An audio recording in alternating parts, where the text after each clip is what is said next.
بسم اللہ الرحمن الرحیم۔ السلام علیکم۔ پروگرام آپ کی صحت میں میں ہوں آپ کا میزبان ڈاکٹر منصور نورانی۔ ناظرین، آج ہمارے اس اسٹوڈیو میں ملک کے ماہر امراض گردہ consultant urologist doctor captain Moin Ahmed Qureshi موجود ہیں اور جن سے ہم جانیں گے گردے اور مثانے سے متعلق مختلف امراض کے بارے میں۔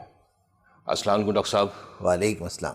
ہم وینس چینل کی طرف سے آپ کو اپنے اس پروگرام میں خوش آمدید کہتے ہیں۔ بہت شکریہ نواز، اور آپ کا شکریہ ادا کرتے ہیں کہ آپ ہماری دعوت پر تشریف لائے۔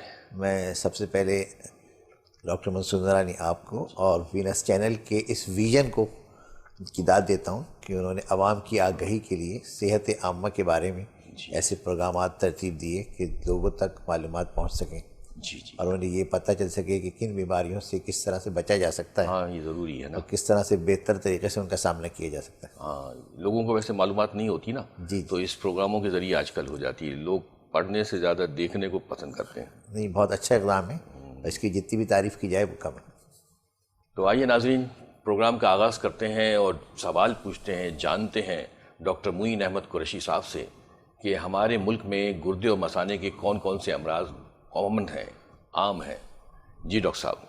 جب ہم گردے کی امراض کی بات کرتے ہیں تو ہم سب سے پہلے یہ دیکھ لیں کہ گردہ اور اس کے ساتھ گردے کی نالی اور مثانہ اور اس کی بیرونی نالی سمجھے پورا ایک اخراجی نظام ہے جو اللہ تعالیٰ نے انسان کو دیا ہے، اور اس بات پہ اللہ تعالیٰ کا شکر ادا کرنا چاہیے کہ ہمارے پاس ایک نہیں بلکہ دو گردے ہیں، یعنی ایک اسپیئر پارٹ ایک اضافی طور پہ موجود ہے۔ ہاں، کیونکہ میں نے دیکھا کہ اللہ تعالیٰ نے برین ایک دیا، دل ایک دیا ہے، ہاں، لیکن گردے دو ہیں، لیکن گردے اللہ نے دو دے دیے۔ خصوصی طور پہ شکر ادا کرنا چاہیے۔ اور آپ نے یہ بھی سنا ہوگا کہ بہت سارے دنیا میں ایسے ہیرو گزرے ہیں کہ ان کا ایک ہی گردہ تھا، کسی وجہ سے ان کا ایک گردہ ناکارہ ہو چکا تھا یا وہ پیدائشی طور پہ ایک گردہ تھا، جس سے یہ پتہ چلا کہ ایک گردے کے ساتھ بھی آپ ہیرو بن سکتے ہیں اور ہیروئی کام انجام دے سکتے ہیں۔ ماشاءاللہ۔ اور خاص طور پہ جب رینل ٹرانسپلانٹ کی بات آتی ہے، کوئی اپنا ایک گردہ کسی کو عطیہ کر دیتا ہے تو وہ تو واقعی ہیرو ہوتا ہے کہ اس نے اپنا ایک گردہ کسی کو عطیہ کر دیا، تو بہت ہیروئی کام انجام دیا۔ تو جب ہم گردے کے امراض کی بات کرتے ہیں تو ہمیں پہلے یہ سمجھنا چاہیے کہ ایک گردہ کیا کام انجام دے رہا ہے۔ تو گردہ بنیادی طور پہ چار بنیادی کام انجام دے رہا ہے کہ ہمارے جسم میں جتنے اخراجی مادے ہوتے ہیں ان کو جسم سے خارج کرنا، جس میں یوریا ہے، کریٹینین ہے، یورک ایسڈ ہے اور دیگر دوسری چیزیں۔ اس کے علاوہ ہماری باڈی کا جو ہے پانی کا اور نمکیات کے بیلنس کو یا توازن کو قائم رکھنا، تو پانی اور نمکیات کے توازن کو قائم رکھنا یہ بھی گردے کی ذمہ داری ہے۔ پھر تیسری اہم بات یہ کہ جو وائٹامن ڈی ہوتا ہے اس کو ایکٹیویٹ کرنا تاکہ وہ ہمارے جسم کے اندر ہماری ہڈیوں کے لیے کیلشیم کو جذب کر سکے اور ہڈیوں کو طاقت بخش سکے، تو وائٹامن ڈی کی ایکٹیویشن کا کام بھی گردے میں ہو رہا ہے۔ اور چوتھا اہم کام یہ ہمارے جو خون میں ریڈ سیل ہوتے ہیں، آر بی سیز ہوتے ہیں، وہ آر بی سیز کو بنانے کے لیے جو ایک فیکٹر ذمہ دار ہوتا ہے جس سے ہم کہتے ہیں ایریتھروپوئٹن فیکٹر، تو وہ فیکٹر جو ہے وہ بھی گردے کے اندر ہی بنتا ہے۔ Very good. تو جب ہم یہ بات سمجھ لیں گے تو اس سے ہمیں اندازہ ہو جائے گا کہ خدا نہ کرے گردے کے عمل میں کوئی بھی خرابی پیدا ہو جائے تو اس سے یہ چاروں چیزیں متاثر ہوں گی، یعنی اس کا پانی کا اور نمکیات کا توازن بگڑ جائے گا، جی بالکل، اس کا جو اخراجی نظام ہے وہ خراب ہو جائے گا، تو جسم میں فاسد مادے یوریا، کریٹینین وغیرہ وہ ان کا لیول بڑھ جائے گا اور پھر وہ اپنے اثرات پورے جسم پہ مرتب کریں گے۔ جی۔ اور تیسری اہم بات یہ کہ جب وہ آر بی سیز نہیں بنیں گے تو خون کی کمی ہو جائے گی، ہیموگلوبن نیچے آ جائے گا اور باڈی کو جو آکسیجن ملنی چاہیے وہ آکسیجن نہیں مل سکے گی۔ اور چوتھی بات یہ جب ہڈیوں کو ایکٹیویٹ کرنے کے لیے، کیلشیم جذب کرنے کے لیے وائٹامن ڈی ایکٹیو فارم میں نہیں ہوگا تو ہڈیاں بھربھری ہو جائیں گی، جس سے انسان کی ہڈیوں کا فریکچر ہونے کا خطرہ ہوتا ہے۔ جی بالکل۔ تو یہ وہ چار اہم ذمہ داریاں تھیں جو گردہ انجام دے رہا ہے۔ تو اب جب گردے کے کسی بھی مرض کے اندر جو بھی خرابی پیدا ہوگی وہ ان سب پہ اثر انداز ہوگی۔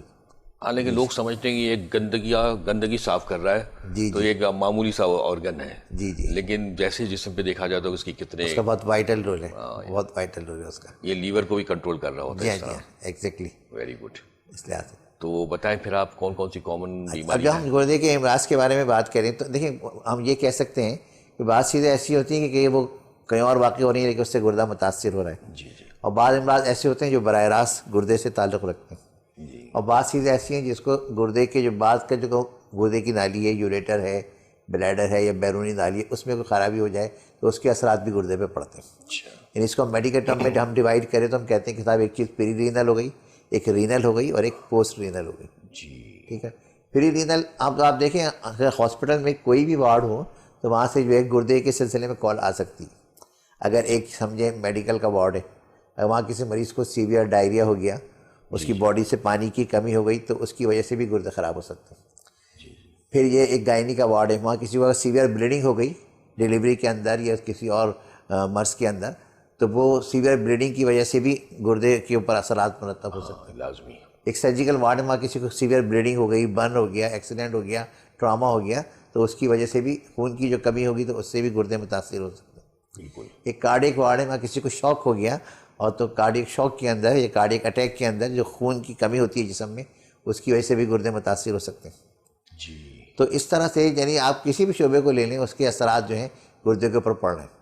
اچھا، ویسے ہی ایسا لگتا تھا کہ یہ صرف ایک الگ سے انڈیویجول سبجیکٹ ہے. تو یہ ساری وہ کازز ہیں جو ہم کہتے ہیں کہ پیری رینل ہے لیکن جو گردے کو متاثر کر رہی ہیں. پھر ایک وہ امراض ہے جو کہ براہ راست ان کا تعلق گردے سے ہے، جس کو ہم کہتے ہیں کہ رینل کازز، یعنی اس میں جو ہے خون کی نالی اگر وہ سکڑ جائے تو ہم کہتے ہیں کہ اس کی جو بلڈ ویسل کے اندر اوکلوژن ہو گیا، یا اس کے اندر جو خون کی نالیاں گچھا جس کو ہم گلومیرولس کہتے ہیں، اس کے اندر اگر وہ اسکلیروسس ہو جائے، یعنی اس میں کام کرنے کی صلاحیت ختم ہو جائے، چھاننے کی صلاحیت ختم ہو جائے، تو بھی وہ گردہ متاثر ہو جائے گا. یا اس میں انفیکشن ہو جائے، جو سب سے کامن چیز ہے جو پائلونیفرائٹس ہم کہتے ہیں، تو انفیکشن کی وجہ سے بھی گردے متاثر ہو سکتے ہیں، جس کی وجہ سے پس پیدا ہو جائے گی اور وہ پس یورین کے اندر آئے گی. یا پھر وہاں پہ اسٹون فارمیشن ہو جاتی ہے تو وہ بھی اس کو متاثر کریں گے. وہاں خدا نہ کرے کوئی کینسر ہو جاتا ہے یا کوئی ٹی بی کا مرض ہو جاتا ہے کوئی دوسرا، تو اس سے بھی گردے متاثر ہوں گے. ٹھیک ہے. پھر اس کے بعد ہم تیسرے گروپ پہ آئیں جو کہ پوسٹ رینل ہیں. اس کا مطلب یہ گردے کی جو نالی ہے یوریٹر، یا اس کے بعد جو ہے مثانہ، یا اس کے بعد جو ہے بیرونی نالی، اس میں کہیں پہ بھی کسی قسم کی کوئی رکاوٹ یا آبسٹرکشن ہو رہی ہے، یا وہاں کوئی اسٹون ہو جائے، یا وہ راستہ تنگ ہو گیا، اسٹرکچر ہو گیا، یا وہاں پہ پیشاب کے خطوط پروسٹیٹ گلینڈ جو ہے وہ بڑھ گئے، اس کی وجہ سے رکاوٹ ہو گئی. یہ بعض چیزیں بچوں کی پیدائشی ہوتی ہیں جس کو ہم کہتے ہیں کہ کنجنائٹلی جو ہے اس کے اندر یوریتھرل بالز ہوتے ہیں، جس کی وجہ سے آبسٹرکشن ہو گئی، یا جو پیشاب کا سوراخ ہے وہ بہت نیرو ہو گیا، میٹل اسٹینوسس ہو گیا، اس کی وجہ سے تنگی ہو گئی.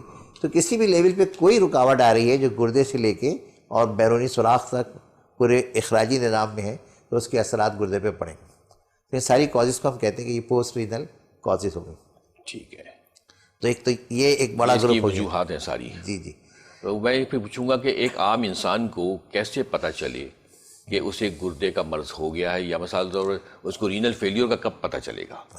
اب آپ نے جو ایک اصطلاح استعمال کی رینل فیلیئر، آئیں گے میں تھوڑا سا اس کی وضاحت کر دوں تاکہ لوگوں کے ذہن میں یہ بات کلیئر ہو جائے کہ بھائی رینل فیلیئر سے کیا مراد ہے، کیا اس سے رینل فیلیئر پہلے سمجھا دیا جائے. جب ہم کہتے ہیں کہ کسی کے رینل فیلیئر کی کنڈیشن، تو اس کے معنی یہ جو گردے کے کام میں نے سارے آپ کو ابھی گنوائے، وہ گردہ اب اس کام کو انجام نہیں دے رہا، چاہے وہ تھوڑا سا عارضی طور پہ ہو یا وہ چاہے مستقل طور پہ ہو، چاہے وہ سلیکٹیو ہو، کوئی چیزیں متاثر ہوں، چاہے وہ ٹوٹلی مکمل طور پہ متاثر ہوں. تو ہم یہ کہہ سکتے ہیں جب گردہ فیل اس وقت ہوتا ہے جب گردہ اپنے افعال کو انجام نہیں دے رہا، اور اس کے افعال کو انجام نہ دینے کی وجہ سے جسم سے وہ سارا توازن بگڑ گیا، پانی کا، نمکیات کا، اور جو اخراجی مادے تھے وہ بھی بڑھنے لگے، اور اس کی وجہ سے ساری جو علامات ظاہر ہونے لگیں، اس کے اوپر میں بعد میں آتا ہوں. لیکن جو گردہ فیل ہونے کی بات آپ نے کی، تو اس میں ایک تو ہے یعنی گردے کا عارضی فیل ہونا، اور ایک ہے گردے کا مستقل ہونا. یہ جو عارضی فیل ہونا ہے اس کو ہم کہتے ہیں کہ صاحب ایکیوٹ رینل فیلئر، یہ ایکیوٹ کڈنی ڈیزیز بھی اس کو کہا جاتا ہے. ٹھیک ہے. اس کے معنی یہ گردے نے عارضی طور پہ اپنا کام جو ہے وہ متاثر ہوا تھا، لیکن اس کا علاج ہو گیا تو وہ پھر کام پہ واپس آ گیا، تو وہ یہ ریورسیبل ہوتا ہے، یعنی کام پہ گردہ واپس آ سکتا ہے. اور ایک دوسرا جو کنڈیشن جس کو ہم نے کہا کرونک رینل فیلئر، یعنی اس کے اندر گردے نے مستقل طور پہ کام کرنا چھوڑ دیا، جس کو ہم دوسرے لفظوں میں اینڈ اسٹیج رینل فیلئر بھی کہتے ہیں، یعنی اس میں گردہ مکمل طور پہ ناکارہ ہو جاتا ہے. تو اس کو ہم کہتے ہیں صاحب یہ کرونک رینل فیلئر ہے. ٹھیک ہے. اب آپ نے ایک بات مجھ سے پوچھی کہ علامات کیسے، مریض کو پتہ کیسے چلے گا کہ کبھی کہاں سے یہ معاملات شروع ہوتے ہیں. دیکھیں، ایک تو گردے کے اندر جب خرابی پیدا ہوتی ہے، ایک ہے جیسے کسی کو اگر کوئی درد شروع ہوا گردے کی جگہ میں، یعنی کہ ہمارے پہلو کی جگہ ہے جس کو ہم لمبر ایریا کہتے ہیں میڈیکل ٹرم میں، یا پہلو کہہ رہے ہیں، وہاں پہ جو گردے کی جگہ ہے وہاں پہ کوئی درد ہوتا ہے کسی کو، یا اس کو پیشاب کے اندر کوئی جلن واقع ہوتی ہے، یا اس کے پیشاب کی جو نارمل فریکوینسی تھی اس میں کوئی فرق پڑ رہا ہے کہ پیشاب جلدی آ رہا ہے، یا پیشاب رکاوٹ کے ساتھ آ رہا ہے، یا یہ کہ اس میں پیشاب کے اندر کوئی خون آ رہا ہے، یا پیشاب میں کوئی پس آ رہی ہے، یا کوئی بھی اس میں ایب نارملٹی یا غیر معمولی پن وہ محسوس کر رہا ہے کہ پیشاب کے اندر واقع ہو رہا ہے، یا اس کے مطلب سائڈوں پہ درد ہو رہا ہے، یا اس کے ساتھ ساتھ اس کے جسم میں کوئی اس کو ایسی تھکاوٹ محسوس ہو رہی ہے، کمزوری محسوس ہو رہی ہے، کوئی چڑچڑاپن محسوس ہو رہا ہے تو اس کو یقیناً پھر اپنے ڈاکٹر سے رجوع کرنا چاہیے کہ یہ علامت. جب گردے فیل ہونا شروع ہوتے ہیں تو ورم بھی شروع ہوتا ہے باڈی پہ؟ دیکھیں جب گردے کے فیل ہونے کا ہم عمل دیکھیں تو سر سے لے کے پیر تک پورے جسم میں بہت ساری تبدیلیاں آتی ہیں. آپ خود سوچیں اگر آپ سر سے چلیں تو اس کے اگر برین کی معاملہ ہے تو وہاں پہ تھوڑا سا اس کو کنفیوژن بھی ہو سکتا ہے, یا بہت ایڈوانس اسٹیج میں اس کو جو ہے غنودگی بھی ہو سکتی ہے, اور بہت زیادہ ایڈوانس ہو تو اس کو خدا نہ کرے کوما میں بھی جا سکتا ہے. آنکھوں کی طرف آئیں تو وہاں سے خون کی کمی اس کو پتہ چلے گی کہ اس کو اینیمیا ہو رہا ہے, خون کی کمی ہو رہی ہے. پھر آپ اس کے اندر سانس کی طرف دیکھیں تو اس کے سانس کی رفتار میں فرق پڑے گا. چہرے پہ اس کے پفینس آ جائے گی, سوجن آ جائے گی. بالخصوص آنکھوں کے جو نیچے کا حصہ ہوتا ہے صبح اٹھ کے وہ دیکھے گا کہ آنکھ کے نیچے جو پپوٹے ہوتے ہیں وہ بوجھل ہو گئے ہیں, اس میں سوجن آ رہی ہے یا چہرے پہ سوجن آ رہی ہے. پھر اس کے نتھوں پہ یا اس کے چہرے پہ جو ہے سانس لینے میں دشواری کے اثرات بھی نمایاں ہو رہے ہیں. پھر آپ اس کے نیچے آئیے, چیسٹ کے اوپر آئیے, ریسپریشن پہ آئیے تو اس کو سانس لینے میں دشواری محسوس ہوگی, اگر ایڈوانس ہو جائے گی, ہیوینس محسوس ہوگی. پھر آپ اس کے معدے میں آئیے تو وہاں پہ اس کی ایسیڈیٹی بڑھ جائے گی, اس کو ہاضمہ خراب ہو جائے گا, اس کو متلی الٹی محسوس ہوگی. تو مطلب یہ ہر نظام اوپر سے سر سے پیر تک, ہارٹ بیٹ بھی تیز زیادہ ہارٹ بیٹ میں بھی فرق پڑ سکتا ہے, کیونکہ جو اس کے اندر نتیجے میں پوٹاشیم کا لیول بگڑتا ہے اور پوٹاشیم بڑھتا ہے تو وہ ڈائریکٹ ہارٹ پہ اثر انداز ہوتا ہے, اور اس میں جس کو ہم کہتے ہیں ایریتھمیاز یا نفس کی رفتار کا چینج ہونا نارمل سے ہٹ کے وہ کیا جاتا ہے. پھر آپ پیروں کی طرف آئیے تو اس کو پیروں پہ بھی ایڈیما آ جائے گا, جس کو ہم پیڈل ایڈیما کہتے ہیں. خون کی کمی بھی واقع ہوتی ہے. ہاں وہ میں نے جیسا ابھی عرض کیا تھا کہ جو ایریتھروپوئٹن فیکٹر ہے جب اس کی کمی ہوگی تو خون کی کمی تو بہت واضح ہو جائے گی. جب ہم اوپر سے نیچے آ رہے تو ہم نے آنکھوں میں دیکھا تھا کہ خون کی کمی آ گئی, پھر اس کے ہونٹوں پہ زبان پہ بھی خون کی کمی کے سمپٹم بھی ساتھ ساتھ شروع ہو گیا جناب. تو یہ بڑی مسئلے ہو جاتے ہیں اس میں سے. تو اس میں آگے جائے کمپلیکیشن میں پھر سیزر اور کوما بھی آ جاتا ہے. ہاں ظاہر کہ جب بہت زیادہ بگڑ جائے اس کا یوریا بڑھ جائے گا یا کریٹین بڑھ جائے گا تو اس میں سیزر ہے, کنفیوژن ہے, کوما ہے, اور مطلب ایکسٹریم جو جس کو ہم کہتے ہیں کہ یہ جو اس کی نیفروپیتھی ہوئی اس کے ساتھ جو اس کی انکیفیلوپیتھی ہو گئی, یعنی گردوں نے دماغ کو متاثر کیا تو پھر وہ کوما میں بھی جا سکتا ہے. وہ کہتے ہیں لوگ کہ جب گردے 50% فیل ہو جاتے ہیں اس کے بعد ہی پتہ چلتا ہے پیشنٹ کو, ایسی بات ہے؟ اصل میں دیکھیں میں نے کہا جو علامات ہیں وہ تو شروع سے ظاہر ہونی شروع ہو جاتی ہیں, ہلکی پھلکی شروع ہو جاتی ہیں. اب جیسے اس کو اگر کوئی بھی علامت ہے تو اس کو لائٹلی نہیں لینا چاہیے, کیونکہ ہمارا اصل میں ہوتا ہے کہ ہم علامتوں کو نظر انداز کرتے رہتے ہیں, ہم سمجھتے ہیں کہ کسی اور وجہ سے ہو رہا ہے. ٹھیک ہے, لیکن ہمارے یہاں جو گردے کے متاثر ہونے کی سب سے بڑی وجہ ہے وہ ہے ڈائبٹیز اور ہائپر ٹینشن. اس کو ہمیں سر فہرست ہے. ٹھیک ہے, اس لیے اگر کسی شخص کو ڈائبٹیز ہے تو اس کسی شخص کو اگر بلڈ پریشر ہے تو اس کو ان دونوں چیزوں کو کنٹرول میں رکھنا چاہیے. بالکل. اور اس کو ذہن میں کلیئر کر لینا چاہیے کہ اگر آج اس کی ڈائبٹیز اور بلڈ پریشر کنٹرول میں نہیں رہے گا تو خدا نہ کرے کل ڈائلسس کا پیشنٹ بن سکتا ہے. تو ڈائبٹیز کو میں بلکہ اپنے مریضوں سے کہتا ہوں جو آپ کی یہ دوائیں ہیں ڈائبٹیز کی اور بلڈ پریشر کی, یہ سمجھیں آپ کی شریک حیات ہے. شریک حیات کو چھوڑنے کا خیال شاید آ جائے دل میں, مگر انہیں چھوڑنے کا خیال دل میں مت لائیے کہ یہ آپ کو لینی ہے اور ریگولر لینی ہے, پابندی سے لینی ہے, چاہے عید ہو, بقرہ عید ہو, کچھ ہو, آپ نے یہ کھانی ہے, تاکہ آپ کا جتنا بلڈ پریشر اور شوگر کنٹرول میں رہے گا اتنا ہی آپ کے گردے جو ہیں وہ بھی کنٹرول میں رہیں گے, اتنا آپ کے گردے صحت مند رہیں گے. اور اس میں انسان کے لیے تو آپ نے کہہ دیا شریک حیات ہے جی, لیکن میرے خیال سے بیماریوں کی ماں ہے. جی جی ڈائبٹیز جو ہے نا جناب, یہ بیماریوں کی ماں ہے. ساری بیماریاں اس سے بگڑتی ہیں جناب علی, پوری باڈی پہ اس کے اثر انداز ہوتے ہیں سر تو سے. میں یہ پوچھ رہا تھا کہ مریض کو جب وہ ٹیسٹ کرانے جاتا ہے بلڈ اپنا, تو جب اس کو تکلیف شروع ہوتی ہے تو وہ پتہ لگا کریٹینین تو کافی بڑھ چکا ہے, تو ایسا ہے کہ وہ کافی ڈیمیج ہونے کے بعد ہی وہ سمٹم شروع ہوتے ہیں. اصل میں اگر اس کو شروع میں کوئی علامت ظاہر ہوئی, جیسے کوئی درد ہوا یا اس کو پیشاب میں کوئی جلن ہوئی یا اس کے پیشاب کے اندر کوئی غیر معمولی بات اس نے نوٹس کی, تو اس وقت اس کو پھر کم از کم 2 چیزیں چیک ضرور کرانی چاہیے. ایک اپنا یورین ڈی آر چیک کرا لے اور ایک سیرم کریٹینین چیک کرا لے. سیرم کریٹینین, یا تاکہ اس سے یہ پتہ چل جائے کہ یورین کا جو ہے وہ پورا نارمل ہے یا اس میں کچھ خرابی پیدا ہو رہی ہے, اس کا کریٹینین نارمل ہے یا اس میں کوئی خرابی آ رہی ہے. ایکچولی نارمل کتنا ہوتا ہے کریٹینین باڈی کے اندر؟ کریٹینین 1 سے کم ہوتا ہے. اچھا 1 سے کم ہوتا ہے, 1.4 نہیں ہوتا. اور یورین کے اندر دیکھیں پروٹین جو ہے نیل ہوتی ہے, لیکن جو ہے خاص طور پہ جو ڈائبٹک پیشنٹ ہیں انہیں ایک ٹیسٹ کرانا چاہیے یورین فار مائکرو البیومن, کیونکہ یورین میں پروٹین تو بہت دیر سے آتی ہے. جب 300 ملی گرام سے اوپر چلا جاتا ہے ایکسکریشن پھر ظاہر ہوتی ہے, مگر مائکرو البیومن تو بہت انیشیل اسٹیج میں پتہ چل جاتی ہے.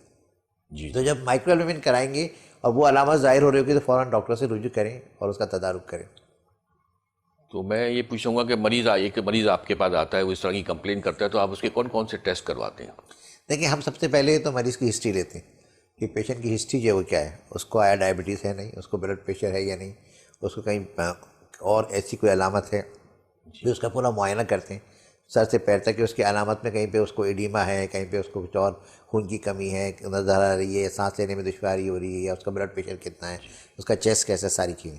پھر اس کی روشنی میں اس کا جو بیسک ٹیسٹ سے شروع کریں گے تو کم از کم اس کا بلڈ سی پی کہ اس کا ہیموگلوبن تو کم نہیں ہے، اس کا ٹی ایل سی کاؤنٹ تو زیادہ نہیں ہے کہ انفیکشن ہو، پھر اس کا یوریا، اس کا کریٹینین کہ جو گردے سے اخراجی مادے وہ خارج ہو رہے ہیں یعنی جمع تو نہیں ہو رہے، اس کا یورک ایسڈ کہ وہ بڑا ہوا تو نہیں ہے، اس کا کیلشیم کہ کیلشیم میں کمی تو نہیں ہے، اس کا فاسفیٹ لیول وہ ہائی تو نہیں ہے. پھر اس کا جو ہے ایک بیسک الٹرا ساؤنڈ سے آپ کو معلومات ہو جاتی ہے کہ بھئی گردے کے اندر سائز کتنا ہے، گردے کے اندر کارٹیکس یعنی اس کی بیرونی حصہ کہتا ہے، میڈولا اس کا اندرونی حصہ کیسا ہے، اس کے اندر جو کام کرنے کی صلاحیت ہے اس میں کوئی خرابی تو نہیں پیدا ہو رہی، اس میں کوئی اسٹون تو نہیں ہے، اس میں کوئی اور رسوالی وغیرہ تو نہیں ہے، کوئی اور لیجن تو نہیں ہے گردے کے اندر. اس کے ساتھ ساتھ جو گردے کی بیرونی نالی ہے یوریٹر یا مثانہ وغیرہ وہاں تو کوئی رکاوٹ نہیں پیدا ہو رہی، کوئی وہاں اسٹون تو نہیں ہے. اگر ایج ہے، میل پیشنٹ ہے 60 پہ ہے تو اس کا پروسٹیٹ گلینڈ تو نہیں بڑھا ہوا. اگر چھوٹا بچہ ہے، چھوٹے بچے مجھے یاد آیا کہ ہمارے یہاں یہ خاص طور پہ جو گائنی وارڈ میں یہ بات بتانی چاہیے اور آبسٹیٹرشین کو کہ جو بھی بچہ پیدا ہو تو یہ ضرور چیک کر لیں اس نے نارمل یورین پاس کیا یا نہیں کیا. تو اکثر یہ ہوتا ہے جو بچے کا جو بیرونی سوراخ ہے جس کو کہتے ہیں میٹس، وہ میٹس نیرو ہوتا ہے تو میٹل اسٹینوسس ہوتا ہے. اگر بچہ پیشاب نہیں کر رہا تو پیشاب پیچھے جمع ہو رہا ہے اور اس سے پیچھے بیک پریشر پڑ رہا ہے. صرف اس میٹس کو اسی وقت اگر کھول دیا جائے، ایسا ڈائلیٹ کر دیا جائے تو بچہ آرام سے پیشاب کر سکتا ہے. اس طرح اگر بچہ پیشاب نہیں کر رہا تو پھر اس کے اندر میل بیبی کو ایگزامن ہونا چاہیے کہ اس سے کہیں پوسٹیریور یوریتھرل ویز تو نہیں. یہ کنجنائٹلی چھوٹی چھوٹی سی چیزیں ہوتی ہیں لیکن آگے چل کے گردے کے اوپر اور پورے جو اخراجی نظام ہے اس پہ بہت زیادہ اثر انداز ہوتی ہیں اور اس سے پورے گردے خراب ہو سکتے ہیں. تو یہ بہت ضروری ہے. ناظرین، آپ دیکھ رہے ہیں پروگرام آپ کی صحت. ہم یہاں ایک چھوٹا سا بریک لیں گے، ہمارے ساتھ رہیے گا. We will be right back.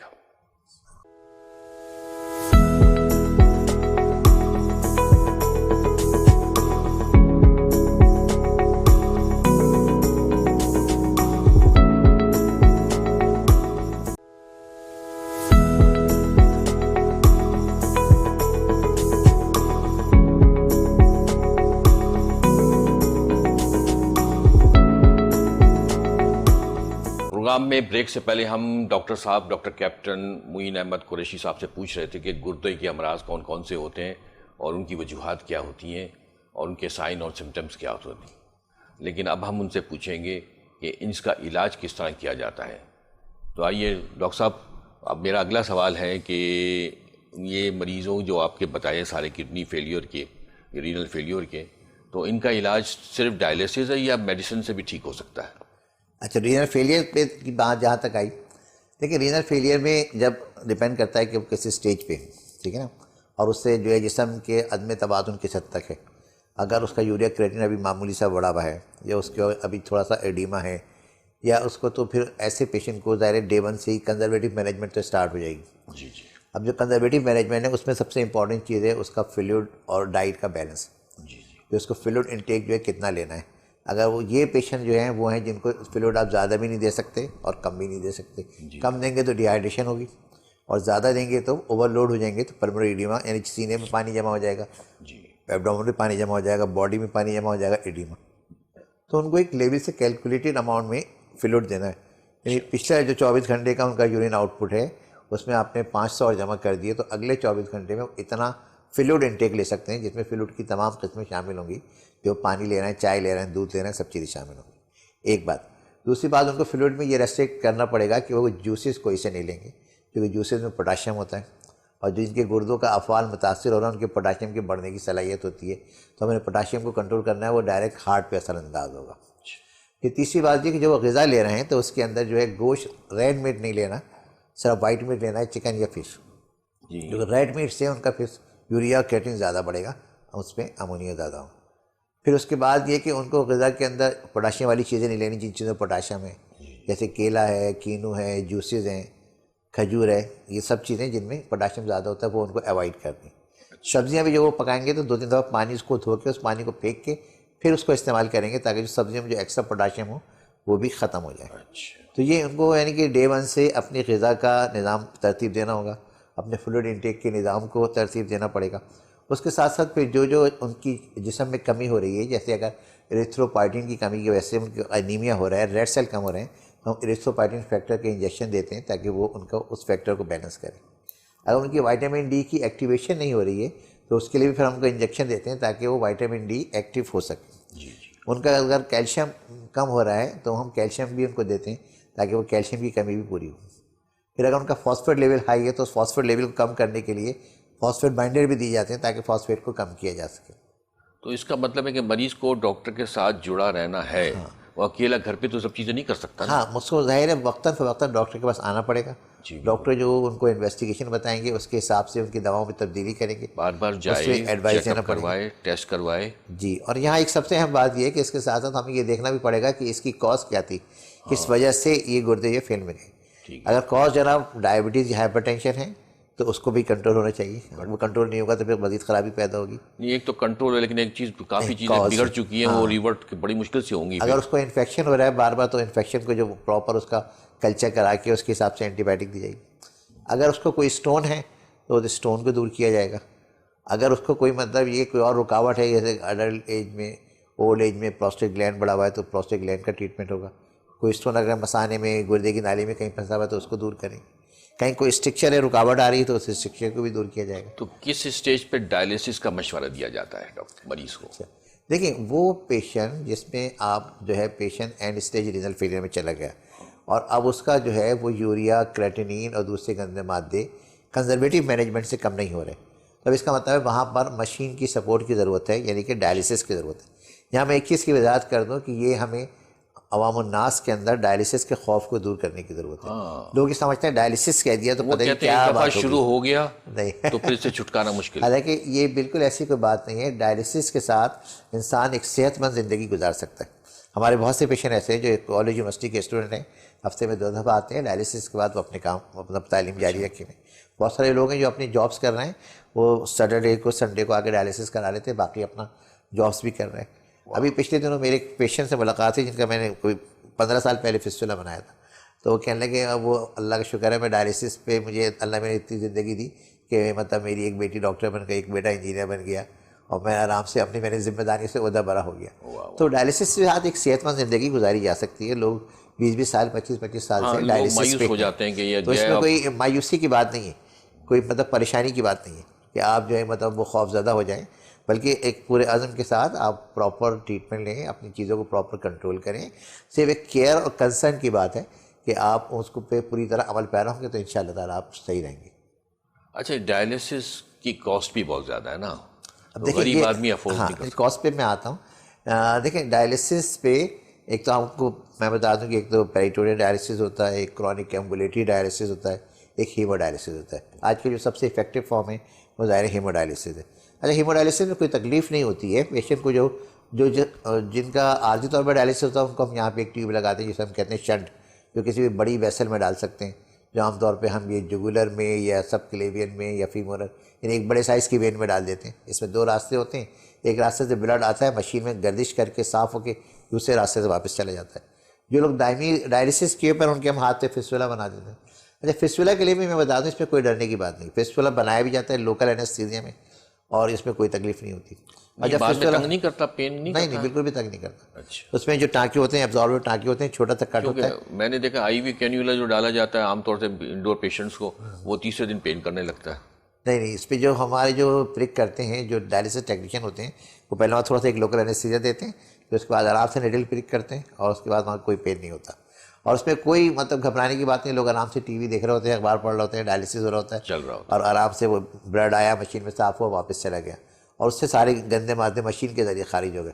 تو اس میں کوئی خوف زدہ ہونے والی بات نہیں کہ آدمی اس کے نروس ہو یا سمجھے پتہ نہیں میرے پہ کوئی آفت آ گئی, کوئی ایسی بات نہیں. ڈائلیسس ایک اللہ تعالیٰ کی نعمت ہے ان لوگوں کے لیے جن کے گردے کام نہیں کر رہے. ان کو ایک صحت مند زندگی گزارنے کی طرف, ریہیبلیٹیٹ کرنے کی طرف اور سوسائٹی کے لیے ان کو کارآمد بنانے کی طرف ڈائلیسس کا بہت بڑا رول ہے. تو ڈائلیسس ہفتے میں 2 دفعہ یا 3 دفعہ یہ ہاں, یہ پیشنٹ کی کنڈیشن پہ ڈیپینڈ کرتا ہے. کم سے کم ہفتے میں 2 دفعہ ہوتا ہے, اور بعض مریضوں کے لیے ہفتے میں 3 دفعہ بھی ضرورت پڑتی ہے تاکہ ان کے اس کو یوریا, کریٹینین کو, باڈی کے پورے بیلنس کو برقرار رکھا جا سکے. تو یہ پیشنٹ کی کنڈیشن کے ساتھ غذا کا کنٹرول بھی ہے. جی, غذا کا کنٹرول اس لیے ضروری ہوتا ہے کہ اس میں ایسی چیزیں نہیں کھانی جیسے پوٹاشیم بڑھے, اور آپ کو اپنا کیلشیم لیول بھی کنٹرول میں رکھنا ہے, وائٹامن ڈی بھی کنٹرول میں رکھنا ہے, فاسفیٹ بھی کنٹرول میں رکھنا ہے. اور جس میں پانی کی مقدار کو بھی کنٹرول میں تمام الیکٹرولائٹس کو کنٹرول میں جناب۔ رکھنے. تو ٹھیک ہے. اچھا اب یہ بتائیے کہ وہ پھر کون سا مرحلہ یا اسٹیج ہے جس میں ڈائلیسس سے مایوس ہو جاتے ہیں اور پھر کہتے ہیں کہ آپ کو ٹرانسپلانٹیشن کرانا؟ نہیں، اس میں مایوسی کی بات نہیں. دیکھیں اس میں جو پیشنٹ ڈائلیسس پہ آ گیا، اس کا مطلب ہے کہ اس کے لیے جو ہم نے کہا کہ کرونک رینل فیلئر کا پیشنٹ ہے، یہ اینڈ اسٹیج رینل فیلئر، اس کو ایک دفعہ ڈائگنوز ہو گیا. اب اس کے سامنے دو آپشن ہیں، ایک ڈائلیسس اور دوسرا ٹرانسپلانٹ.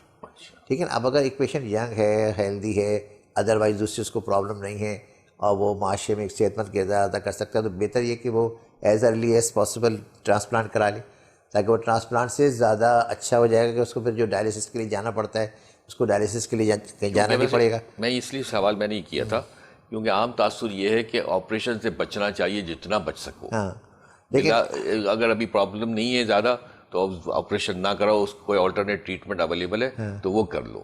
اصل میں یہ ہوتا ہے کہ ٹرانسپلانٹ اگر ارلی ہو جائے تو اس میں یہ فائدہ ہوتا ہے کہ وہ جو ابھی ینگ لوگ ہیں وہ زیادہ صحت مند زندگی گزار سکتے ہیں، کیونکہ ڈائلیسس میں بہت لمبے عرصے ڈائلیسس لینے میں خطرہ ہوتا ہے کبھی کہ انفیکشن نہ ہو، کوئی دوسرے پرابلم نہ ہو. تو اگر ٹرانسپلانٹ اگر آپ کا خاص طور پر فیملی ڈونر موجود ہے تو اس سے اچھی بات نہیں کہ پھر جلد سے جلد ٹرانسپلانٹ کرا لیا جائے تاکہ اس میں زیادہ صحت مند زندگی گزاری جا سکتی.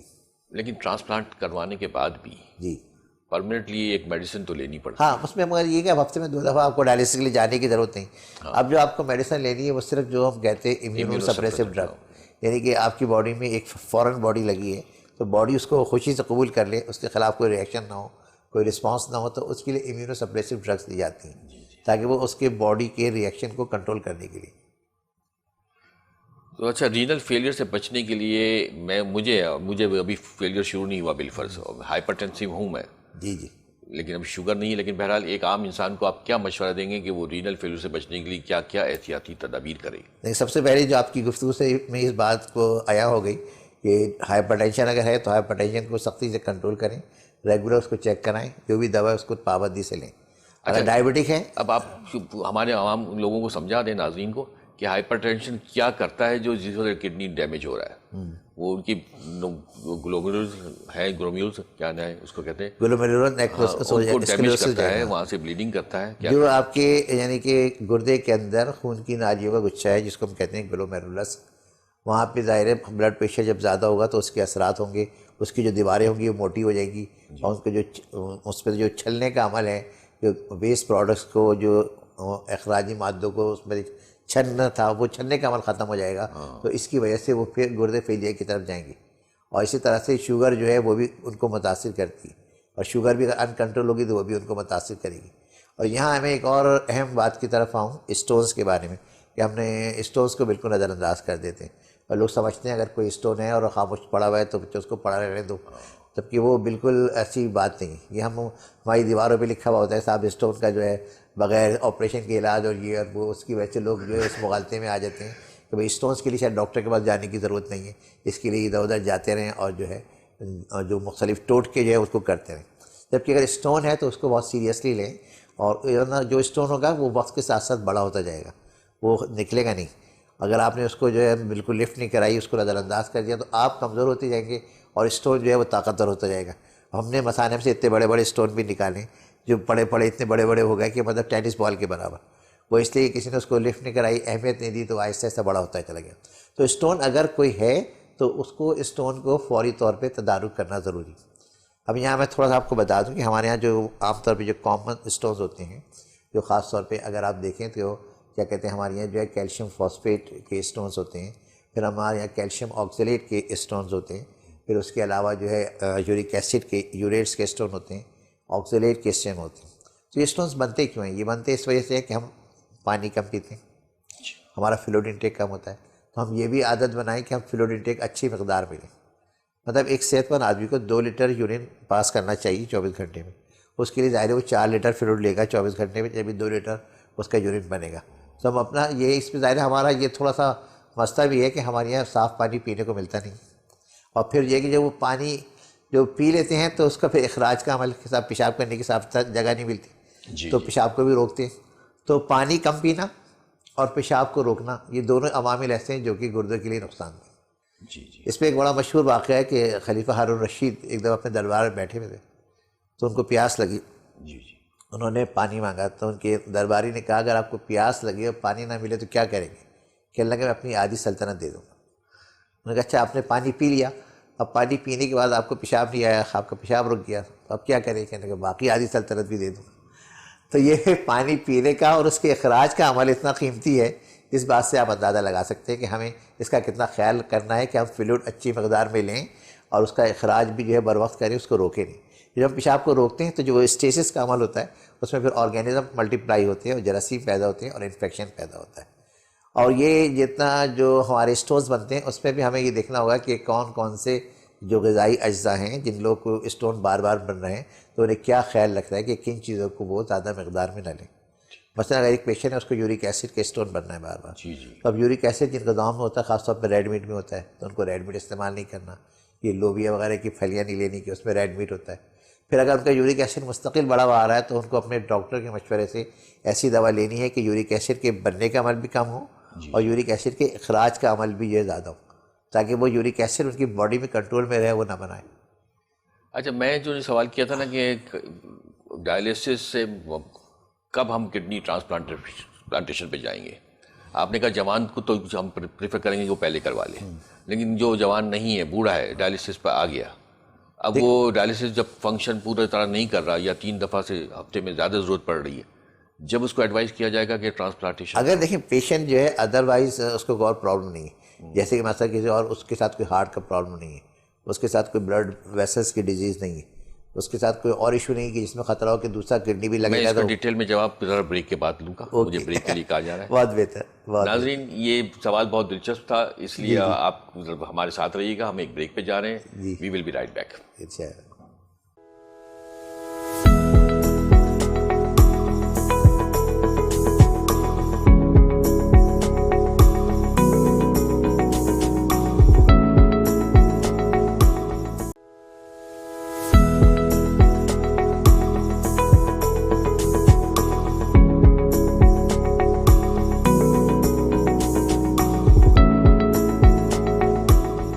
ویلکم بیک ناظرین، ہم پھر اب وہیں سے سوال کا جواب پوچھتے ہیں ڈاکٹر کیپٹن معین احمد قریشی صاحب سے کہ ڈائلیسس کے بعد ہم ٹرانسپلانٹیشن کے لیے کب ایڈوائز کریں گے؟ جی دیکھیے، ٹرانسپلانٹیشن کی اصل میں کچھ شرائط ہیں۔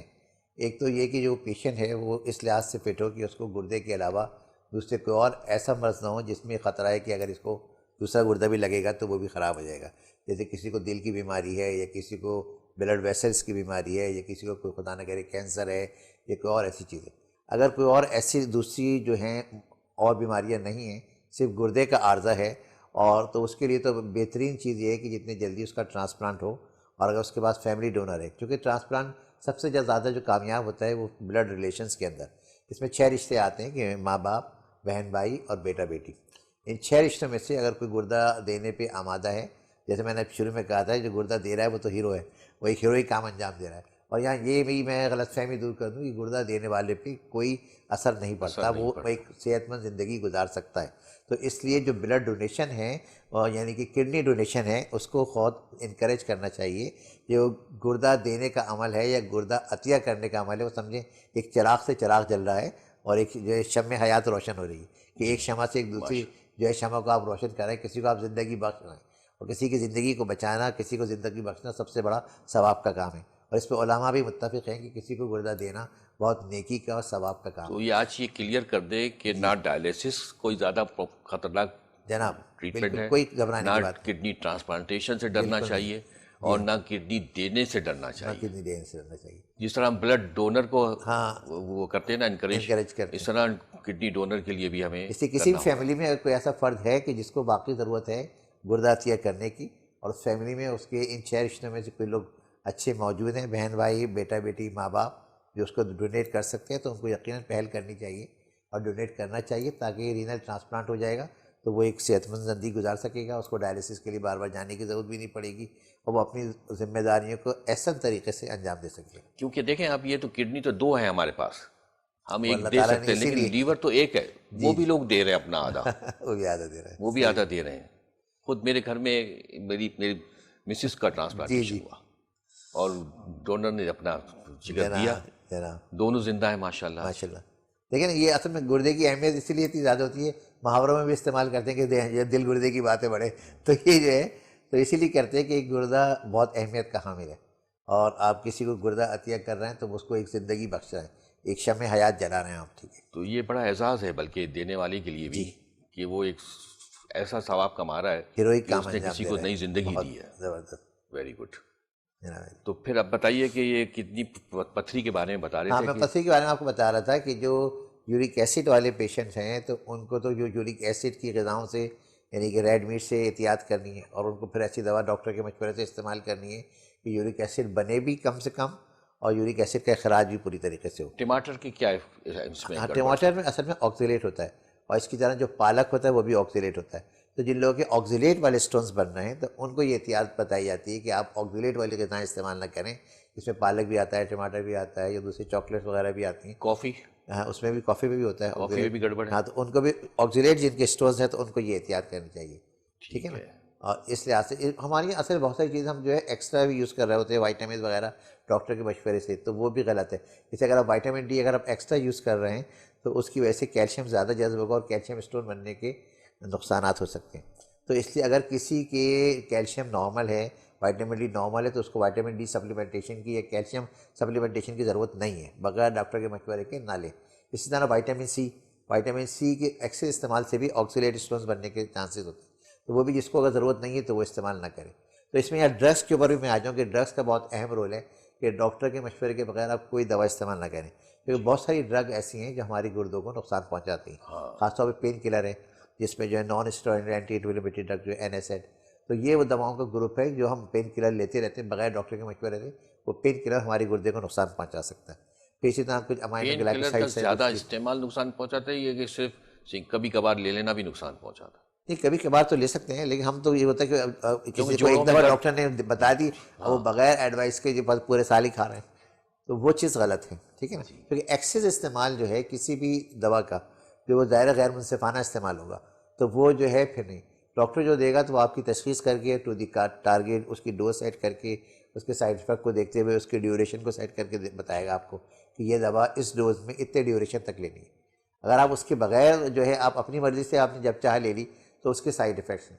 اور دواؤں کا بھی گردے پہ بہت زیادہ اثر ہے، تو کوئی دوا بغیر ڈاکٹر کی ایڈوائس کے نہ لیں، اور اس کو اتنی ہی ڈوز میں لیں اور اس کو اتنے ہی ڈیوریشن کے لیے لیں جتنی دیر کے لیے آپ کو بتائی گئی ہے. تو آپ نے اپنے مطلب گردوں کو سیو کرنے کے لیے جو خیال رکھنا ہے، اپنے واٹر انٹیک کا خیال رکھنا ہے کہ آپ اچھی مقدار میں پانی پئیں. آپ یہ دیکھیں ہمارا جو یورینری جو ڈرینیج سسٹم ہوتا ہے، اگر آپ اس میں پانی ڈالتے رہیں تو اس میں کوئی کاہی نہیں جمے گی، کوئی ذرات نہیں جمے گی، وہ سب صاف شفاف رہے گا. تو اسی طرح ہمارا پورا یورینری سسٹم ہے کہ ہم اس میں جتنا فلش کریں گے، جتنا ہم پانی پئیں گے تو وہ ہم صاف شفاف رہیں گے. لیکن یہ پانی کی ہدایت عام مریضوں کے لیے جن کا یورین اچھا بن رہا ہے. وہ مریض جن کا گردے متاثر ہیں اور جو پانی یورین نہیں بنا رہے ہیں ان کو تو کیلکولیٹڈ اماؤنٹ میں پانی لینا ہے. اس کو کم لینا ہے. یہ نہ سمجھے کہ میں سب کے لیے کہہ رہا ہوں یہ بات، کیونکہ ابھی سردیوں میں ہم لوگ کم پیتے ہیں پانی. جی جی، سردیوں کا موسم ہوتا ہے نا تو پانی کم پیا جاتا ہے، اور اسی طرح وضو بار بار کرنے سے بچنے کے لیے بھی جو ہم پانی کم پیتے. ہاں نہیں، وہ چیز صحیح نہیں ہے. اگر آپ صحت مند ہیں، یورین آپ کا اچھا بن رہا ہے تو آپ پانی بھی پئیں اور جب پیشاب محسوس کریں وہ پیشاب بھی کریں. یہاں بلکہ میں کہوں گا کہ خوانیاں تو خیر آج کل بڑے بڑے کام بھی نہیں ہو رہے، لیکن ہماری جو میونسپلٹیز ہیں ان کی یہ ذمہ داری ہے کہ وہ ہر جگہ پہ صاف شفاف واش رومز بنائیں، خاص طور پہ شاپنگ سینٹرز میں اور پبلک پلیسز کے اوپر، تاکہ لوگ کو یورین روکنا نہ پڑے. لوگ یہ یورین روکتے ہیں زیادہ دیر تک، اس کی وجہ سے انفیکشنز پیدا ہوتے ہیں، اس کی وجہ سے اسٹونز پیدا ہوتے ہیں. اور یہ خاص کر ہماری خواتین کے لیے زیادہ جی ہاں، مشکل ہے، ان کے بہت بڑا میل مسئلہ تو ہے. کہیں نہ کہیں کر ہی دیتا ہے، ایگزیکٹلی، گاڑی کے پیچھے بیٹھ کے بھی کر لیتا ہے. ہاں، تو اس لیے یہ بڑا ضروری ہے. یہ بھی ہماری جو ہے مطلب جو ذمہ دار ادارے ہیں ان کی یہ ذمہ داری ہے کہ ایسے انتظامات ہونے چاہیے کہ صاف شفاف پانی بھی میسر ہو پینے کے لیے، اور پانی کے اخراج کے لیے یورینلز اور مطلب ٹوائلٹس بھی ہوں، تاکہ جہاں پہ لوگ صحت مند طریقے سے یورین پاس کر سکیں. اب میں یہ پوچھوں گا کہ بھائی آپ نے کہا کہ ڈائلسس کے بعد اب آ گیا کڈنی ٹرانسپلانٹیشن پہ، اور فیملی ڈونر ہے تو جلدی بھی کرا لے تو اچھا ہے. لیکن کسی کے پاس فیملی ڈونر ہے ہی نہیں، کوئی بھی دینے کو تیار ہی نہیں ہے.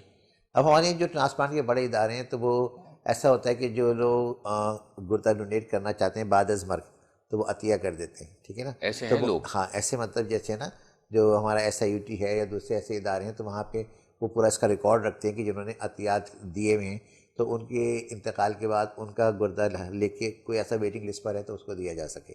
اس کا ایک سسٹم ہے. اگر وینٹیلیٹر پہ ہے یا وہ قریب المرگ ہے, وہ اگر اس نے وصیت کی ہوئی ہے کہ بھائی کہ فیملی والے بتا دیں, برین ڈیتھ ہو جائے تو وہ اس نے وصیت کی ہوئی ہے کہ میرا گردہ کسی کو لگا دیں, تو وہ کیڈیورک, وہ کیڈیورک ٹرانسپلانٹ کرائے گا, تو پھر وہ جو ہے پھر ان کو دے دیا جاتا ہے, لگا دیا جاتا ہے. یہ عمل ہوتا ہے. ایک گردہ انسان کے مرنے کے بعد کتنے دیر تک ویلڈ رہتا ہے؟ اس کا پورا ایک سسٹم ہوتا ہے کہ وہ امیڈیٹلی جو ہے, جیسے وہ برین ڈیتھ ہوتی ہے فوراً انفارم کرتے ہیں, پوری اس کی دونوں سوسائٹیز ہوتی ہیں, وہ فوراً پہنچتے ہیں, وہ جا کے فوراً ان کا گردہ نکال کے سیو کر لیتے ہیں. اس کا سیو کرنے کا پورا پروسیجر ہے, اس کے وجہ اس طریقے سے اس کو سیو کیا جاتا ہے, پھر فوری طور پہ اس کو جا کے لگا دیا جاتا ہے. اب گردے میں پتھری کا علاج کرتے ہیں ہم. ہاں, گردے میں پتھری کی نا کس طرح علاج ہوگا؟ ہاں, اب پتھری کے دیکھیں, پتھری کے اوپر پہلی بات ہے اگر پتھری ایک دفعہ ہوئی ہے تو اس کی پوری انویسٹیگیشن ہونی چاہیے. اب اس کی انویسٹیگیشن کے اندر الٹرا ساؤنڈ بھی ہے, KUV ایکس رے بھی ہے, یا آج کل CT پائلوگرام بھی آ گیا, جس سے پوری اس کی کیفیات پتہ چل جاتی ہیں کہ اس پتھری کا سائز کیا ہے, اس کی پوزیشن کیا ہے, اور اس کے اثرات کیا ہیں. مطلب کم خرچے والے ٹیسٹ بتا دیجیے. ہاں, میں بالکل بیسک ٹیسٹ تو آپ کا الٹرا ساؤنڈ اور KUV ایکس رے. وہ کسی بڑے ہاسپٹل میں چلا گیا تو اس نے زیرو سارے نہیں, سارے ٹیسٹ نہیں کرائیں آپ. ایک KUV ایکس رے کرائیے, ایک الٹرا ساؤنڈ کرائیے. اور اگر CT پائلو کی ضرورت ہے تو آج کل گورنمنٹ کے اداروں میں بھی CT پائلو ہو رہا ہے, اور کم نرخوں پہ ہو رہا ہے, جیسے جنا اسپتال ہے, سول اسپتال ہے, دوسرے عباسی شہید اسپتال ہے, جو گورنمنٹ کے ادارے ہیں جہاں پہ فری میں بھی ہو جاتا ہے, تو وہاں سے بھی CT پائلو کرائے جا سکتے ہیں. پھر یہ کہ اس کے بعد آپ نے اس کو یہ کہ اسٹون چاہے تکلیف دے رہا ہے یا تکلیف نہیں دے رہا, اس کو نظر انداز نہیں کرنا ہے. اس کے بارے میں پراپر ٹریٹمنٹ لینا ہے. ہر اسٹون کے بارے میں یہ نہیں سمجھنا ہے کہ وہ نکل جائے گا. جو چھوٹے اسٹون ہوتے ہیں جو 5 mm سے کم کے, ان کے لیے تو یہ کہ آپ نے پانی زیادہ پینا ہے, آپ نے ایسی دوائیں لینی جس سے وہ مسلس کو ریلیکس کرے اور اس میں رکاوٹ نہ ڈلے, اور اسٹون پاس آؤٹ ہو گیا تو وہ فلش آؤٹ ہو جائے گا. لیکن اگر وہ اسٹون 1 سینٹی میٹر سے بڑا ہے, اور اس کی پھر پوزیشن بھی ڈیپینڈ کرتا ہے وہ گردے میں ہے, گردے کی نالی میں ہے, یا مثانے میں ہے, یا کہیں اور پھنسا ہوا ہے. اگر گردے میں ہے تو اس کے لیے پھر لیتھوٹرپسی ہے, الیکٹرک شاک ویو لیتھوٹرپسی, ESW جس کو ہم کہتے ہیں شارٹ فارم میں, یا اس کے ساتھ جو PCNL یعنی پر کوٹینیس نیفرولیتھوٹمی, یعنی ایک چھوٹا سا سوراخ کرتے ہیں, اس میں سے انسٹرومنٹ ڈالتے ہیں اور اس کو وہیں پہ کرش کر کے چورا چورا کر کے اس کو سک کر لیتے ہیں, جس کو PCNL کہتے ہیں. تو اب یہ یعنی کہ منیمل انویسو پروسیجرز آ گئے کہ جس میں کوئی بڑا کٹ لگانے کی ضرورت نہیں, کوئی بڑے آپریشن کی ضرورت نہیں, بلکہ چھوٹا اسٹون ہے تو شاؤں سے ٹوٹ گیا, اس سے ذرا بڑا اسٹون ہے تو وہ PCNL مطلب اس کو چھوٹا سوراخ کر کے اور انسٹرومنٹ کے ذریعے توڑ دیا گیا. یوریٹر یعنی گردے کی نالی میں کوئی اسٹون ہے تو آپ نے اس کو جو ہے نیچے سے کیمرہ ڈال کے, جس کو ہم یوریٹروسکوپی کہتے ہیں, کہ نیچے سے کیمرہ گیا اور لیتھو کلاس ایک انسٹرومنٹ ہوتا ہے, وہیں سے اس کو کرش کر کے وہاں سے صاف کر دیا. تو اس طرح کے پروسیجر ہیں کہ بغیر کسی بڑا چیرا لگے, بغیر کسی کٹ لگے, وہ انسٹرومنٹ کے ذریعے سے اسٹون صاف کیے جا سکتے ہیں.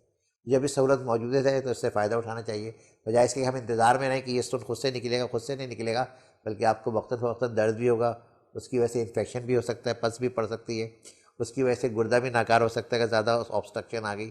تو اس کو بالکل لائٹلی نہیں لینا ہے, اس کو علاج کرنا ہے اس کا پراپر, تاکہ وہ رکاوٹ, وہ آبسٹرکشن دور ہو, اور آپ کے گردے کا جو بھی یورین بن رہا ہے وہ پورا کا پورا باہر آ سکے. اس میں یہ نہ ہو کہ وہ رک جائے. اسی طرح اولڈ ایج میں ہم اکثر سمجھتے ہیں شاید ضعیف لوگ ہیں, ان کا 60 سال سے اوپر ہوگا, 70 سال سے اوپر ہوگا, تب پیشاب رکنا ہی رکنا ہے. ایسی بات نہیں ہے. اگر ان کا پروسٹیٹ گلینڈ بڑا ہوا ہے تو اس کا پراپر علاج کرائیے. اگر پروسٹیٹ گلینڈ معمولی سے بڑا ہوا ہے تو اس کے لیے دوائیں موجود ہیں, جو کئی گروپس آ گئے ہیں اب دواؤں کے, تو ان کو استعمال کرنے سے وہ مسل ریلیکس ہو جاتے ہیں, وہ آبسٹرکشن دور ہو جاتی ہے, اور یورین پاس کر سکتے ہیں. تو بغیر آپریشن گزارا ہو سکتا ہے اگر یہ کہ انلارجمنٹ ابھی زیادہ نہیں ہے, زیادہ نہیں, مائنڈ انلارجمنٹ ہے, تو وہ دواؤں سے کام چل سکتا ہے. ٹھیک ہے نا. یہ اصل میں ٹریٹمنٹ سمجھتے ہیں ہر آدمی کے لیے انڈیویجولی الگ الگ ہوگا. اگر ایک آدمی کا دواؤں سے گزارا ہو رہا ہے تو اس کے لیے بیسٹ ہے وہ میڈیسن پہ رہے, اور ایک آدمی کا دواؤں سے گزارا نہیں ہو رہا, اس کا یورین جو ہے بچا رہتا ہے, تو یہ چیک کرنا ضروری ہے کہ اس نے پیشاب کر لیا, اب مثانے میں کتنا یورین باقی ہے, جس کو ہم صرف ایک الٹرا ساؤنڈ سے پتہ چل جاتا ہے, جسے ہم کہتے ہیں پوسٹ وائٹ ریزیڈول یورین, کہ بھئی آپ نے یورین پاس کر کے آئے, پھر الٹرا ساؤنڈ میں دیکھا بھئی کتنا یورین ہے مثانے میں. اگر وہ اچھی خاصی مقدار میں ہے تو اس کا مطلب یہ ہے کہ اب اس کو جو ہے دواؤں سے بات نہیں بن رہی, تو پھر اس کو سرجری کرا لینی چاہیے. اب سرجری بہت آسان سرجری TRP ہوتا ہے, پیشاب کی نالی کے راستے سے ریسیکٹ کر کے اس حصے کو نکال دیتے ہیں. اچھا, ایک طریقے علاج آپ نے بتایا لیتھوٹرپسی. جی, لیتھوٹرپسی ہمارے ناظرین کو بتائیے کہ وہ کیا ہے, اور دیکھیں ہاں اس میں بھی بڑا کنفیوژن ہوتا ہے. لوگ سمجھتے ہیں شعائیں پتہ نہیں شاید بہت خطرناک شعائیں ہیں اور یہ کوئی نقصان دہ شعائیں, ایسی بات نہیں. شعائیں جو ہیں بہت آسان ہیں, یہ الیکٹرک شاک ویو ہوتی ہیں, اس میں کوئی درد بھی نہیں ہوتا. آرام سے آپ ایکس رے کی طرح لٹائیے, شعائیں ڈالیے اور اس سے آرام سے ہو جاتا ہے. بس پیشنٹ لیٹا ہوتا ہے اور ریز پڑ جاتی ہیں بالکل, وہ کسی الٹرا ساؤنڈ نہیں, کوئی پین نہیں ہوتا, اور یہ بالکل یعنی کہ 1-2 گھنٹے کا پروسیجر ہوتا ہے. ایک دو پروسیجر میں ہو جاتا ہے؟ ہاں 2-3 نشستوں میں مطلب وہ اسٹون ٹوٹ کے برادہ بن کے نکل جاتا ہے پیشاب بالکل میں، بالکل. اور دوبارہ فارمیشن نہیں ہوگی؟ دوبارہ فارمیشن تو اس بات پہ ڈیپینڈ کرتا ہے نا کہ آپ پھر احتیاط کریں گے، پانی اچھی مقدار میں لیں گے، غذائی احتیاطیں کریں گے، ساری باتیں. تو یہ لیٹرسپسی سکسیزفل ہے ہمارے یہاں، جی ہاں بہت کامیاب ہے. اور لوگ ہومیوپیتھک کی طرف چلے جاتے ہیں، وہ کہتے ہیں وہاں پہ دوائیاں ہیں جو پتھر کو توڑ دیتی ہیں. وہ کہتے ہیں دل کو بہلانے کو غالب یہ خیال اچھا ہے. تو یہی بات ہے کہ وہ مختلف چیزوں میں ہم نے ایسے ایسے مریض دیکھے کہ وہ ٹوٹکی کرتے رہے اور اسٹون بڑھتے بڑھتے بہت بڑا ہو گیا، اور اس کی جو ہے آفٹر افیکٹس یعنی اس کی آبسٹرکشن، اس کی وجہ سے رکاوٹیں، اس کی وجہ سے گردے پہ اثرات، وہ سب بڑھتے چلے گئے. تو اس لیے اس کو پہلی فرصت میں اسٹون سے چھٹکارا پائیے. اوکے، یہ شکریہ بہت ڈاکٹر ضروری ہے. صاحب، پروگرام کا وقت ختم ہو رہا ہے. بہت شکریہ آپ کا بھی اور مینس چینل کا بھی، اور ان کے اس ویژن کا بھی کہ عوام تک آگہی پہنچے. این نوازش. ناظرین، آپ نے ہمارا پروگرام دیکھا، آپ کی صحت، اور آج ہم نے اس پر گردے مثانے سے متعلق مختلف امراض پر گفتگو کی. امید ہے آپ کو پسند آئی ہوگی. اور ایک ہی بات یاد رکھیے، اگر آپ ڈائبیٹک ہے تو خدارہ اپنے بلڈ ٹیسٹ 40 سال کی عمر کے بعد تو ایٹ لیسٹ ہر سال کروائیں. کہیں نہ کہیں کوئی گڑبڑ آ جائے تو فوراً علاج ہو جائے گا. دیر ہو جائے گی تو کمپلیکیشن ڈیولپ ہو جائیں گی، جس کے بعد پھر علاج مشکل بھی ہوگا اور ہو سکتا ہے ناممکن بھی ہو. اس لیے اپنا خیال رکھیے. ہمارے پروگرام کا وقت اب ختم ہوا. ہم اپنے مہمان ڈاکٹر معین احمد قریشی صاحب کا شکریہ ادا کرتے ہیں بہت کہ شکریہ. انہوں نے اپنی مصروفیات کے باوجود ہمارے لیے وقت نکالا اور ہم سے اپنی مفید معلومات شیئر کی. اپنے میزبان ڈاکٹر منصور نورانی کو اب اجازت دیجیے.